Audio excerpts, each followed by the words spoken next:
La protection des droits des femmes est un sujet crucial dans notre société moderne. Il est important de reconnaître que, même si nous avons fait des progrès significatifs dans ce domaine au fil des ans, il reste encore beaucoup à faire pour garantir l'égalité des sexes et la protection des droits des femmes. Dans ce discours, nous aborderons ce sujet en nous inspirant des enseignements du prophète Mohammed, paix et bénédiction soient sur lui. Le prophète Mohammed était un défenseur fervent des droits des femmes et a œuvré tout au long de sa vie pour promouvoir leur égalité et leur dignité. Il a enseigné que les femmes doivent être traitées avec respect et justice, et qu'elles ont le droit fondamental d'être protégées contre toute forme d'abus, de discrimination ou de violence. Le prophète a souligné l'importance de l'éducation des femmes et a encouragé leur participation active dans la société. Il a également promu le mariage comme une institution basée sur le respect mutuel et l'amour, et a insisté sur l'importance de traiter les femmes avec gentillesse et compassion. Dans sa vie personnelle, le prophète Mohammed a montré l'exemple en traitant ses épouses et les femmes de sa famille avec respect et dignité. Il a démontré qu'une relation saine et équilibrée entre les hommes et les femmes est essentielle pour une société prospère et équitable.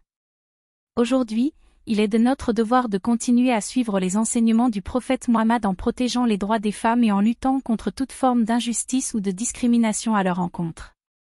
Nous devons travailler ensemble pour garantir que les femmes aient la possibilité de vivre leur vie en toute liberté et égalité, sans craindre d'être maltraitées ou exploitées.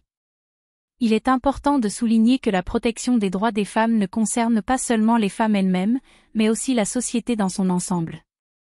Lorsque les femmes sont protégées et respectées, elles peuvent contribuer pleinement au développement et au bien-être de la société. En revanche, lorsque les femmes sont opprimées et maltraitées, toute la société en souffre. Il est de notre responsabilité en tant que croyants de suivre les enseignements du prophète Mohammed en matière de protection des droits des femmes. Nous devons promouvoir l'égalité des sexes, lutter contre la violence domestique et les mariages forcés, et garantir l'accès des femmes à l'éducation, à l'emploi et à la participation politique. Nous devons également sensibiliser nos communautés à l'importance de respecter et de protéger les droits des femmes, et encourager un dialogue ouvert et inclusif sur ces questions. En travaillant ensemble pour promouvoir l'égalité des sexes et la protection des droits des femmes, nous pouvons créer une société plus juste et équitable pour tous. En conclusion, la protection des droits des femmes est un devoir moral et religieux pour tous les croyants. En suivant les enseignements du prophète Mohammed, nous pouvons contribuer à construire une société plus juste, pacifique et égalitaire pour les femmes et pour l'ensemble de l'humanité. Engageons-nous à protéger les droits des femmes et à lutter contre toute forme d'injustice et d'oppression, afin de créer un monde meilleur pour tous. Que la paix et les bénédictions soient sur le prophète Mohammed, paix et bénédictions soient sur lui.